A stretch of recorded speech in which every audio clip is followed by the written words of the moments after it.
Test. Awesome. Yo, thank you. Okay, so hi everybody. Thank you for your patience and standing with us for our little technical adventure. I'm going to set the timer. Great. My name is Patrick. My name is Milton. And that's David. And that's David. Thanks, David. We are three of the co-creators of a project called Asses Masses, which is a video game designed to be played from beginning to end in a live theater.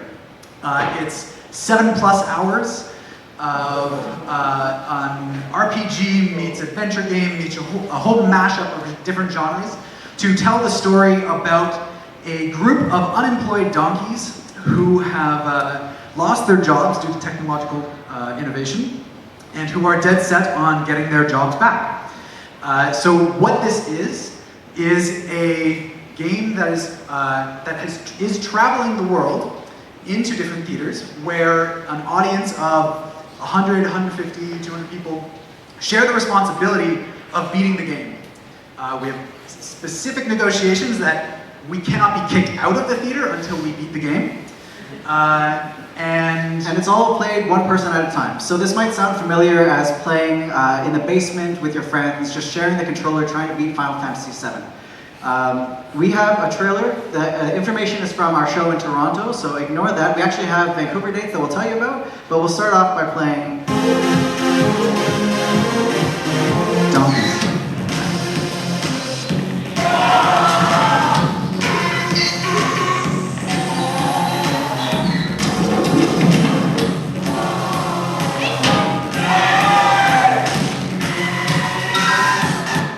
Okay, so that is the very, very short teaser trailer. Our game has been made over 4 years. We should be very forthcoming in saying that we didn't start our careers as game developers. We actually come more from the performing arts. And so a lot of this game, you might have questions about it, is funded by art money, which is quite uncommon for a lot of games. So we're here actually to also explore, learn from you. This has been a real labor of love. We spent 4 years working on this project. We have not just ourselves and David, but we have a full team of 8+ people, including translation for the game to go into. It's in English and Spanish. It's being translated into French and Portuguese at the moment. So when Patrick says it's touring the world, we've been to Buenos Aires, we've been to Mexico, we're going to be going to Bristol in the UK. All of this through more of like the art touring circuit. And one of the main reasons why we're here today is to try and hopefully bridge some of those conversations. Because oftentimes a lot of people in the performing arts talk about video games as though they're so far away, or that people don't already play video games in their theaters. And it's really important to us that we recognize that video games are a very important part of culture today, and many of you know this, so obviously you're like, yeah. But a lot of people in the art system don't. They don't. And part of what we're interested in doing as we travel the world with this piece is cultivating a new sensibility also amongst game developers that live performance spaces are also available to them, and that they could theoretically be designing games for that type of context. So what that means to us as we were building this epic narrative of a custom-made video game and collaborative journey that everybody in the audience goes on together is that we started to change the mechanics that were in the game to take into consideration that there might be 100 to 150 people watching the sort of development of the game. Oh, sorry, I need to be a bit closer with my microphone. Apologies. Gotcha. So what does that look like, Patrick, to try and change the mechanics to suit that it's not just one set of eyes, one person in front of a computer in the dark, but instead it's 100 different people sitting behind someone else who's at the controller who's elected themselves to be the first leader of this game? So that could look like anything us taking information out. We remove mini-maps, inventory systems that might give you additional information about where things are and how to navigate. We have to trust that in 5 minutes we'll be done. We have to trust that the people in the audience are paying attention. It also means, for example, in the early part of the game, we change languages in a sort of a puzzle context because we are cultivating at least the hope that there's someone in the audience who's going to speak and understand Spanish or maybe German, and everything kind of in between as we trust that yes, there's a memory save system inside of the game, but there's also a memory inside of the collective that is experiencing the story itself. And so just to give you a sense of some of the characters we have, one of the other mechanics that we have is that there's 10 different episodes. So a lot of people will say like, oh, that's a really long show. It's like 7 hours. But many of us in the room have played, I played Nier Automata for like 60 hours. And my relationship to those characters is fundamentally different from what I would examine in like a 2-hour show. So that's important for us as an injection into the performance space, but also to consider that many people go home late at night and they will binge watch something all the way through from beginning to end. And so when we consider what durational performance looks like, we also think about the kind of stories that we can tell when time is afforded to us. And we're somewhere in the middle between what we would expect from live performance, but also what we can do with the longer forms of video games. And so these are our characters. We have 10 different episodes, and each different episode has different mechanics. Exactly, and I was going to say that the way that we move through the episodes creates the opportunity, as you'll see in sort of the images that we're showing. We want to create the opportunity for people in a collective, in a mass audience, to self-organize, take different turns at the controllers. These are the donkeys, the comrades. They all refer to themselves as comrade, so and so as storming the village in their first ever protest. How do we cultivate that kind of responsibility and relationship amongst an audience? Well, we change character, we change game genre to create these sort of opportunities for air and shifting and renegotiation to take place inside of a story. Quick shout out. Shaders! Alex. So,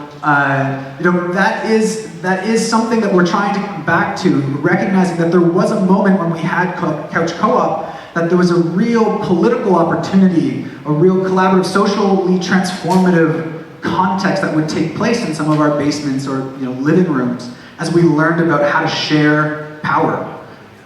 So obviously there are many video game developers. Hideo Kojima, namely for me, is one of the great examples of someone who's trying to interrogate what being alone together looks like, or being together alone in our contemporary sense of playing video games. We've both played video games in our lives. I still play a lot of video games, and I think that to consider like what are the strengths of coming together in a place, in one spot, to politically engage in something. There's a lot happening in the world right now. To try and be together in one space, to try and see what political action looks like, to rehearse what those things are, to look at the donkey as a metaphor, but also as a real animal, as an opening to think about what does labor and play look like, are some of the questions that we're asking as artists, but also as human beings.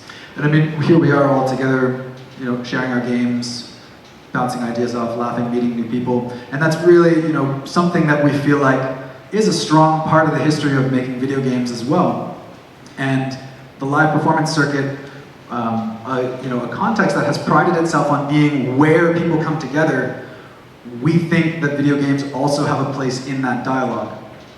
So just to give a quick shout out to some of the forms that we use, we have cinematic 3D kind of walking simulators, as they're sometimes called, platformers, rhythm games, stealth games, RPG, adventure games. We're very inspired by Pokemon. Someone said Pokemon Let's Play 1 minute left. And so sometimes it's also important to note, like, it's not just made by us, this is some of the members of our team. All of the information is on our website, which what we'll say is, we do have that show coming up in Vancouver. And so it's going to be January 20th, 27th, and February 3rd. We're very proud of this game. It's a performing arts injection into what the arts can be, but also to us, I think it's a really good game. And so we tried our best to tell one hell of a story. It has important decision checks that you need to make as a group. And hopefully it's a unique experience and an event with food and drinks, with people who you'll hopefully be friends with by the end of the night, that we'd love to invite you to. We'd love to see you out there. If you have any questions, this goes to our link tree, but we're also here in person and we're very personable, so please reach out to us. We'd love to chat more. Thanks, everybody. Thank you.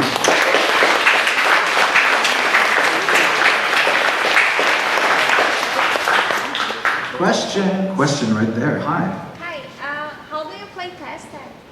How do we play test it? So this is a very good question. We started this project when we knew nothing about making video games. We literally taught ourselves along the way. And how we tested it was by convincing people that it was done enough that we could do it in a theater. And So what you're seeing here is a Toronto performance in September, but we have been testing it since it was only 20 minutes long. But a lot of it was convincing people to let us test it in front of an audience, and sometimes it would crash. But video games crash, and in theater, when the set falls down and something breaks, it's like a big deal. But we found that with the game, people were like, "All right, cool, we'll just wait, just restart and keep going," and that's exactly how it's been. There are no crashes anymore. Fingers crossed. But you never know. You never know. Oh wait, sorry. Who was first? Can you we'll decide amongst yourselves? Great. Democracy. One person goes to the front, controls, and everybody else watches, or do they shout in, or how does it work?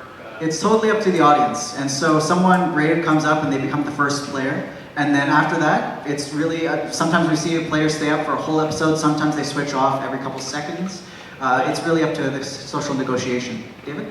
But yes, the rest of the audience is always playing, and they're shouting, they're collectively making decisions. Sometimes the player as a controller listens to what the rest of the group is, sometimes they don't respond to the dynamic. Also, David is our sound designer, audio implementation. If you have questions about sound, David is an amazing person. Yep. Yes, your question, yes. Yeah, so I guess I was curious, because I assume it's made to be like played within an allotment of time. Are there like lose conditions to the game, or is it like an experience that's always like going forward?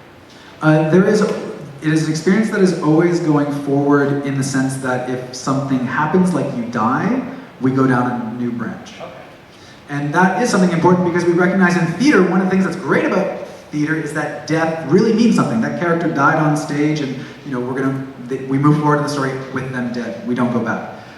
We tried to capture that in the best way that we could, and branching is part of that exploration. Beautiful. I think that was the last question, that's our last unfortunately, but we're still around. We also have postcards we'll leave by the door in case you didn't catch this QR code. Thank you so much for your time. We're so happy to be here and meet all of you.